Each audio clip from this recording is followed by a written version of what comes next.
Muy buenas tardes, muy buenas tardes. Sean bienvenidos una vez más. Que el Señor les bendiga, les guarde. El día de hoy vamos a iniciar una nueva serie. Bueno, de hecho ya empezó desde ayer, porque se sabe que se está compartiendo prácticamente todos los días. Entonces ayer se comenzó una nueva serie, la cual nos compartió nuestro pastor, y el día de hoy continúo yo con el Evangelio de Mateo, que es el que voy a compartirle. Vamos a iniciar con la introducción al libro y también el primer capítulo el día de hoy. Vamos a iniciar con oración. Yo le pido que me acompañe para poner en manos de Dios este tiempo de edificación en la palabra del Señor. Bendito Dios, gracias te damos por tu infinita misericordia, porque este día has tenido a bien darnos lo necesario para nuestra vida, Señor, y has cubierto nuestra vida, así misma, Señor, nuestro entrar, nuestro salir, y todo, Señor, ha salido bien por tu gracia, por tu mano, por tu poder, Padre bendito. Gracias te damos, te pedimos que por tu Santo Espíritu nos guíes y que prepares nuestro corazón para recibir la enseñanza de esta tarde, y así mismo, Señor, que seas tú llenándonos de gracia para poder compartir de tu consejo, de tu palabra y de lo que hay para nosotros en este día. Prepara esa tierra, Señor, para que la semilla que sea sembrada pueda fructificar al 100, al 60 y al 30 por uno, Padre Santo. Te damos gracias y te pedimos esto en el nombre de Jesús. Amén. El tema central del Evangelio de Mateo es Jesucristo como el Rey y como Mesías. Ese es el tema central de este Evangelio. Si usted lo ha leído, seguramente estará de acuerdo conmigo, y si no, pues vamos a irlo desmenuzando y lo vamos a ir comentando poco a poco. El Evangelio Mateo lo dirigió, o esta escritura la dirigió a un pueblo judío, el cual sin duda conocía la promesa que Dios había hecho de que enviaría un Mesías, que traducido quiere decir un Salvador o un Libertador. Y que este Mesías, Jesucristo, pues, sería capaz de restaurar la paz tan necesaria para este pueblo, porque habían padecido mucho por la esclavitud inclusive de otros pueblos. Entonces ellos esperaban la paz, y esta era la promesa que ellos creían que esa promesa sería de ese modo, que vendría un libertador, pero como un guerrero, como un político más, pero en realidad fue algo en lo espiritual, como usted y yo lo sabemos. Mateo utilizó citas que los profetas, por mandato de Dios, porque sabemos que toda la escritura fue inspirada por Dios. Mateo utilizó pues citas que los profetas por mandato de Dios habían dicho al pueblo judío en relación a la venida del Salvador, los cuales quedaron registradas y usted las puede constatar en el Antiguo Testamento. En ellas se muestra con toda claridad qué es lo que debía de ser el Mesías. O sea, no era lo que ellos esperaban, pero ahí dice lo que debía ser, solamente que había que estudiar esa parte de la escritura de manera detenida para poderlo entender. Y en ella se muestra con toda claridad, pero también, luego Mateo mismo como discípulo de Jesús, pudo comprobar todo lo dicho con anterioridad, pues él formó parte de los acontecimientos desde el momento que fue llamado como uno de los 12 discípulos de Jesús. La frecuente repetición de palabras como reino y reino de los cielos confirman el tema del Evangelio que le mencionaba hace un momento, ¿verdad? Que tiene que ver con las promesas que Dios hizo a su pueblo, las cuales fueron escritas por los profetas de Dios. Solamente voy a leer dos para ahondar un poquito. Está Mateo 11:12. que se lee: desde los días de Juan el Bautista hasta ahora, el reino de los cielos, ahí está, ¿verdad? El reino de los cielos sufre violencia y los valientes lo arrebatan. Y luego en el 13 de Mateo 11, porque todos los profetas y la ley profetizaron de Jesús hasta Juan, ¿verdad? Es un reforzamiento al comentario que hice, porque en la misma palabra se constata que el tema central de Mateo pues es Jesucristo como Rey, y que eso ya estaba de antemano dicho y escrito en la ley, en la ley y los profetas. Mateo significa regalo del Señor, ese es el significado del nombre. También se le conoció como Leví el publicano, llamado así porque fue recaudador de impuestos bajo el gobierno del Imperio Romano, que estaba en ese tiempo pues controlando todo ese territorio. Jerusalén y todos los alrededores pues estaban bajo el dominio del Imperio Romano. Entonces Mateo era recaudador para los romanos y por eso se le decía publicano. Cuando Jesús le dijo sígueme, lo dejó todo e inmediatamente le siguió. Es un hecho importante de resaltar porque pues a todos nos ha llamado el Señor, y algunos hemos reaccionado un poquito tarde, otros más tarde, y sí, hay algunos que también han reaccionado de manera pronta, como lo hizo Mateo. Mateo pues fue parte de esos 12 discípulos que acompañaron a Jesús en su ministerio a partir de ese momento. En Mateo 9:9, que lo leeremos ahorita y después también lo estudiaremos más profundamente, todo el capítulo 9, dice: pasando Jesús de ahí, vio a un hombre llamado Mateo, que estaba sentado al banco de los tributos públicos, y le dijo: sígueme, y se levantó y le siguió. Estaba haciendo su labor, era un trabajo obviamente que los hermanos judíos pues no veían con buenos ojos, y a quien le gusta pagar impuestos. Creo que hasta este momento todavía hay mucha resistencia al respecto. En ese tiempo eran tributos, por cuanto estaba el pueblo romano, pues ahora sí que controlando todo políticamente aquella zona. Mateo emplea vocablos, alrededor de 115 vocablos que no utilizan otros escritores, del Nuevo Testamento, los cuales tenían que ver desde luego con su formación y labor que desempeñaba. ¿Qué labor desempeñaba? Pues era recaudador de impuestos, era el ministro de Hacienda en ese lugar, digamos, ¿no? Por decirlo de alguna manera. Y entonces esos vocablos son obviamente el dinero, el oro, la plata, deudas, cuentas, cambios de dinero, etc.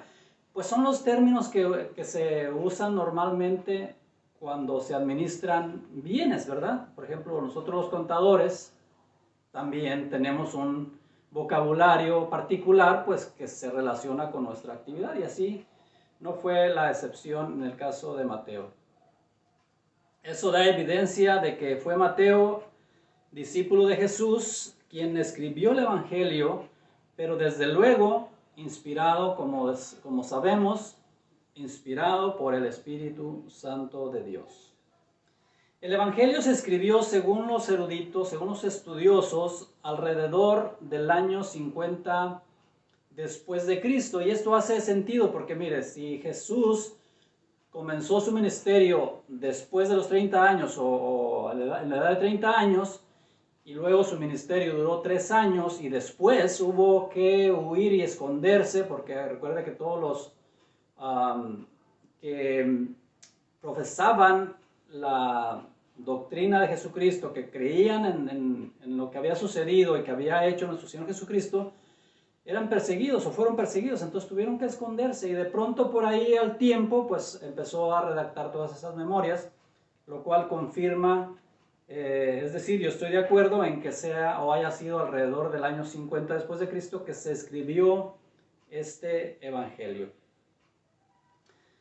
En primera instancia se hizo o se escribió pues con el objetivo de que el pueblo judío lo conociera, ¿verdad? Porque una cosa es los hechos que se vivieron andando con Jesucristo y lo que después se escribió con el propósito, todo esto que se escribió con el propósito de que no se perdiera ese conocimiento, no se perdiera esa riqueza de lo que aconteció desde el mismo nacimiento de nuestro Señor Jesucristo hasta la crucifixión y después cuando Él resucitó y visitó a sus discípulos. Entonces todo ese acervo cultural, más que cultural, pues palabra de Dios, era necesario que se escribiera para las posteriores generaciones. Y mire, hasta el día de hoy nosotros estamos siendo beneficiados aún por esas escrituras. Entonces, en primera instancia se escribió para el pueblo judío, para el pueblo de Dios, a la descendencia de Abraham, pero también para todos nosotros como sus hijos. Dice Romanos 9, 25 al 26, como también en Oseas dice, el versículo 25 de Romanos 9, como también en Oseas dice, llamaré pueblo mío al que no era mi pueblo, y a la no amada, amada. Y el 26 dice, y en el lugar donde se les dijo, vosotros no sois pueblo mío, ahí serán llamados hijos del Dios viviente. Nosotros somos adoptados por la fe en nuestro Señor Jesucristo. Por eso, donde no éramos pueblo, ahora lo somos. Muy bien, pues esa es una introducción solamente al libro. Y ahora vamos a iniciar con el capítulo 1, si me permite. Comienzo mencionándole que los temas abordados en este capítulo 1 de Mateo, del Evangelio de Mateo, es la genealogía de Jesucristo y el nacimiento de Jesucristo. Esos son los temas abordados. Es un capítulo pequeño, la mayor parte la toma la genealogía y vamos a comentar ahorita algunos detalles importantes también al respecto. Y el segundo tema pues es lo principal, que viene siendo el nacimiento de nuestro Señor Jesucristo, que viene a ser el cumplimiento de la promesa que nuestro Dios, el Todopoderoso, había dado desde hace muchos años antes. Los personajes que aparecen en el capítulo: María, José, el Espíritu Santo de Dios, el ángel del Señor y Jesús, por supuesto, y sin olvidar pues a todos los nombres que se mencionan en la genealogía de los primeros versículos. El desarrollo del capítulo, bueno, la genealogía de Jesucristo. Ahí vamos a tomar un tiempecito para comentar algunos detalles muy importantes. Yo sé que al leer la Biblia, los que hemos leído toda la Biblia y los que la hemos leído también a veces por etapas o capítulos, tenemos la tendencia de saltarnos las genealogías. Y las genealogías no solamente están en el libro de Mateo, están en Génesis. Y están en otro evangelio también, y están en otros libros. Pero siempre como que, bueno, estos son puros nombres. Pero mire, tienen su importancia y lo vamos a ver el día de hoy. Mateo capítulo 1. En el verso 1 inicia diciendo, Mateo capítulo 1, verso 1, inicia diciendo, libro de la genealogía de Jesucristo, hijo de David, hijo de Abraham. Y es que para el pueblo judío era tan importante, sobre todo para el servicio del sacerdocio, era tan importante conectar a través de las generaciones con Abraham, con AH intermedia, con Abraham, AH intermedia, quien recibió, y por eso era importante, recibió promesa de bendición para todas las generaciones, partiendo obviamente desde él. Eso lo podemos encontrar y constatar en Génesis 12:3, que dice: bendeciré a los que te bendijeren y a los que te maldijeren maldeciré, y serán benditas en ti todas las familias de la tierra. Entonces, para ellos, que se les conectara en el árbol genealógico de Abraham era muy importante, muy importante. Y por ahí hay un hecho que voy a, nada más como un paréntesis, al regreso del cautiverio hubo que rehacer el sacerdocio, hubo que nombrar nuevos sacerdotes y hubo también que nombrar la descendencia del linaje, ¿verdad?, de Abraham, y muchos no lo pudieron comprobar. Entonces, ahí nada más cierro paréntesis, era un comentario breve. Pero ¿quién fue Abraham? ¿Quién fue Abraham? Sería la pregunta. ¿Por qué, además de esa promesa que recibió de parte de nuestro Dios, quién era Abraham? Bueno, lo primero es que no se llamaba Abraham con AH intermedia, sino que era Abraham, sin AH intermedias. Y eso lo podemos ver en Génesis 10:31, que dice: estos fueron los hijos de Sem, primogénito de Noé, por sus familias, por sus lenguas y en sus tierras, en sus naciones. Y en el 32 dice, Génesis 10:32, estas son las familias de los hijos de Noé por sus descendencias en sus naciones, y de estos se esparcieron las naciones de la tierra después del diluvio. Luego, en Génesis 11:10 al 32 nos menciona los descendientes de Sem, lo cual nos lleva hasta Tare, padre de Abraham. Y ahora Mateo, en el verso 2 del capítulo 1 que estamos estudiando en su evangelio, continúa, pero ya con Abraham, AH intermedia, porque recuerde que Abraham es llamado de Ur de los Caldeos y el Señor le cambia el nombre. Y entonces Mateo retoma de la genealogía que se escribió hasta Sem, y obviamente, no hasta Sem, sino de Sem hasta Tare, que es el padre de Abraham, y ahora lo inserta al principio de este capítulo con el nombre de Abraham como el padre de muchedumbre, que es el nombre que se le dio en Génesis 17:5 por nuestro Dios. Leamos rápidamente, no todo, pero vamos a leer algunos de los versículos de esta genealogía porque quiero resaltar otro tema. Lo primero es, ¿quién era Abraham? Bueno, Abraham era de Ur de los Caldeos, descendiente de Sem. Sem, descendiente de Noé. Noé, descendiente de, fíjese bien, cuando está Adán y Eva en el paraíso, tuvieron dos hijos. Uno falleció y el otro fue expulsado. Y luego dice la palabra que Eva conoció nuevamente a su marido, es decir, tuvieron nuevamente relaciones y les nació otro hijo.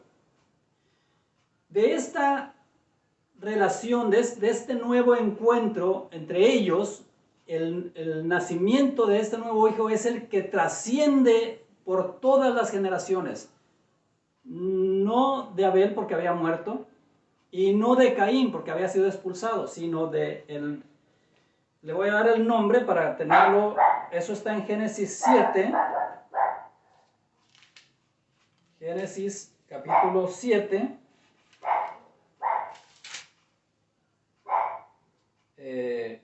Bueno, ahí habla del diluvio, pero un segundito. De Sed, está en el capítulo 4, versículo 25 de Génesis. Ahí inicia La genealogía obviamente inicia con Adán, bueno, pero después de Adán está Set. Y de Set se desprende toda esa línea, todo ese linaje, ahora sí, hasta Noé, y luego Noé con su primogénito Sem. Y esto es importante porque debemos de ser capaces de hacer el trazo de la genealogía o del linaje hasta nuestro Señor Jesucristo. Ahora bien, vamos a leer algunas particularidades, no todos los versículos, porque está comprendido entre el versículo 2 y 17 la genealogía, pero voy a resaltarle un tema que a mí me llama la atención. En los primeros versículos, más bien en el 3, del 3 al 6, lo voy a leer. Judá engendró de Tamar a Farés y a Sara, Farés a Esrom, y Esrom a Aram. Aram engendró a Aminadab a Nazón, y Nazón a Salmón. Salmón engendró de Raab a Boz, Boz engendró de Ruth a Obed, y Obed a Isaí. Isaí engendró al rey David, y el rey David engendró a Salomón, de la que fue mujer de Urías. En estos versículos que acabo de leer particularmente, no se leen como los anteriores y los posteriores. Solamente voy a leer un anterior para que nos entendamos en lo que quiero explicar. En el versículo 2 dice, Abraham engendró a Isaac. Abraham a Isaac, hombre, que obviamente engendró con Sara a Isaac, pero solamente dice, Abraham engendró a Isaac. Pero note cómo se lee en los versículos que le acabo de dar, del 3 al 6, dice, Judá engendró de Tamar. En los otros dice a, y en estos dice de. Bien, ¿quién fue Tamar? ¿Quién fue Raab? ¿Quién fue Ruth? ¿Quién fue la mujer de Urías? 4 nombres de mujeres en los cuales se particulariza, y Mateo tuvo que escribir sobre estas mujeres ahí. Bueno, el primer caso, Tamar fue esposa previo a Judá, después a Judá, de otro varón, pero después de Judá. Y luego tuvo descendencia con su suegro. Usted lo puede leer, está en la escritura. Y esto es interesante porque siendo Judá del que se habla más en la Biblia, en sí, esta mujer fue su esposa, pero no procreó de él, sino de su suegro. Y usted también debe saber quién es su suegro, ¿verdad? No vamos a entrar en muchos detalles. Luego está Raab, la prostituta. Y luego está Ruth, una extranjera, que no era del linaje de Abraham, sino que era extranjera. Y finalmente, Betsabé, que adulteró con David, engañando a su esposo. Cosas particulares. Ahora, ¿por qué hablar de este tema? Primeramente, porque esta genealogía es en lo natural, mas no en lo espiritual. Porque Jesucristo no nació de hombre, sino del Espíritu Santo. De modo que solamente la genealogía está escrita de esa manera para que los judíos pudieran entender y aceptar que Jesucristo sería sacerdote con toda la legalidad por cuanto era del linaje de Abraham. Ese fue uno de los principales objetivos de escribir de esa manera la genealogía. Ahora bien, después de esto, ahí comenzó la narración de los hechos que hasta entonces no tenían ningún precedente. El cumplimiento de la promesa, es decir, la concepción y posterior nacimiento del rey, pero no solamente un rey cualquiera, sino el Rey de Reyes y Señor de Señores. Qué privilegio para Mateo debió haber sido el tener el encargo de escribir tan excelente noticia, ¿no cree usted? Un privilegio, un privilegio. Imagine usted que le encargan redactar la noticia de un acontecimiento importante y seguro que del tamaño de la noticia pues es lo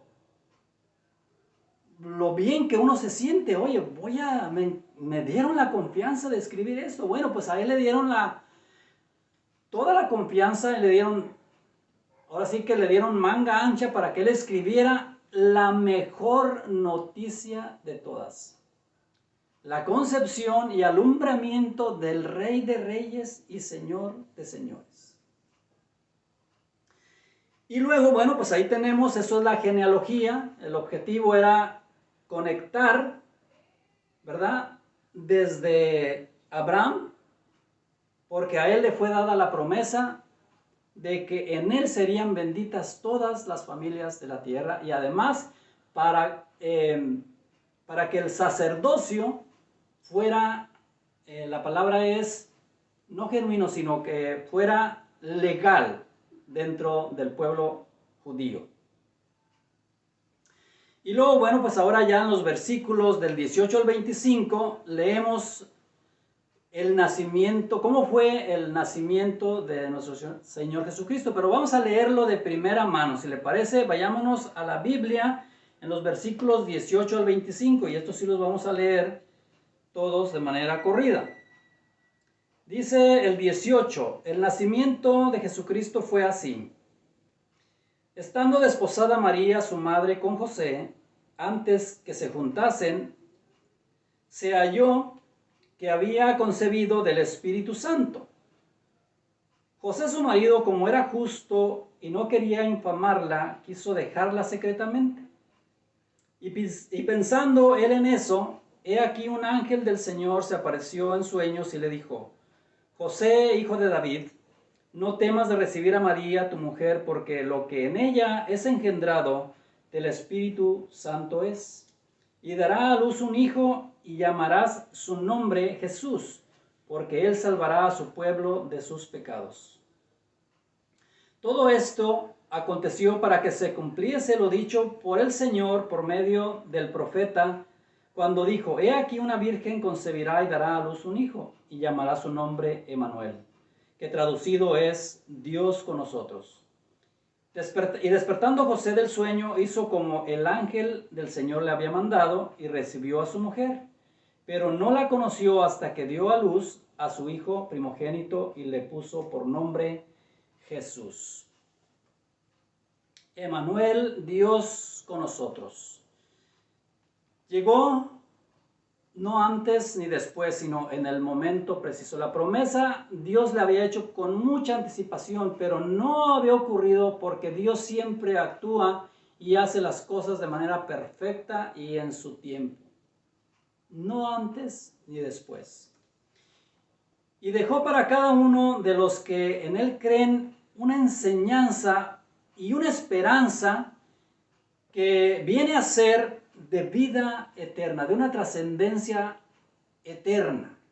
Este acontecimiento es sin precedentes. No hubo antes uno igual y no habrá otro después, sino que una vez y para siempre. Así como quizá para otros los acontecimientos en la vida del nacimiento de un hijo en lo natural es importante, ahora imagínese un ser divino que vino en forma de hombre y que dio su vida en amor por todos los pecadores. De esto que estoy hablando y que escribió Mateo ocurrió ya hace más de 2020 años. Estamos en el 2021, en el 2021, que desde entonces se dice después de Cristo. Es decir, Él marcó esa línea, ese parteaguas de la historia, entre los hechos acontecidos antes y los hechos que se empezaron a registrar después de su nacimiento. En nuestro calendario, quizás por la forma en que fue estructurado, y que si es año bisiesto y que si no lo es, no sea exactamente 2021 años, pero eso es lo de menos. El hecho ocurrió y nosotros debemos estar muy agradecidos porque ese fue uno de los hechos más trascendentes hasta nuestros días, y que nosotros que lo creemos, pues vamos a tener esa esperanza siempre de que hay una segunda venida de nuestro Señor Jesucristo, pero solamente para llevar a su iglesia junto con Él a las bodas del Cordero.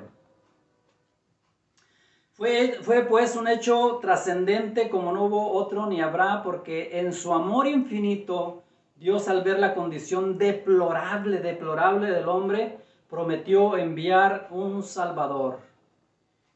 Dios sabe que estábamos en una situación de desventaja porque el enemigo había sido enviado a la tierra y nosotros estamos a la expensa del enemigo. Por eso es que tenemos que estar ahora, que ya somos avisados, que fuimos avisados, debemos estar atentos y estar siempre bajo la protección y cobertura de nuestro Señor Jesucristo y nuestro Dios Padre. En Mateo 1:21 dice: y dará a luz un hijo y llamará su nombre Jesús, porque él salvará a su pueblo de sus pecados. Eso lo leíamos al principio de esta segunda sección, o donde dice nacimiento de Jesús, ¿verdad? Es el versículo 21 del capítulo 1 de Mateo. Qué importante. Y dará a luz un hijo y llamará su nombre Jesús. Eso ya es importante. Pero lo más trascendente es la razón por la cual ocurrió. Y dice: porque Él salvará a su pueblo de sus pecados. Y es un hecho que ya se consumó también. No es algo que estemos ahora nosotros expectando, que estemos esperando que suceda, sino que ya sucedió. Pero entonces, ¿de qué depende tener acceso a ese beneficio? Solamente depende de nosotros creer y aceptar ese regalo de la vida eterna. Pues en Jesús, nuestro Señor, se cumplió esa promesa, la cual se hizo extensiva para ti, para mí y para todos. No hay ninguno que no pueda tener acceso, solamente es que lo aceptemos. Pues mire, este es el capítulo 1, ¿verdad? Hemos ya escuchado, bueno, le he comentado los dos temas importantes: la genealogía de nuestro Señor Jesucristo y su nacimiento, tal y como lo dejó escrito Mateo. Continuaremos la próxima semana con el capítulo 2. Aquí lo trascendente de esto, lo vuelvo a reiterar rápidamente, esta es,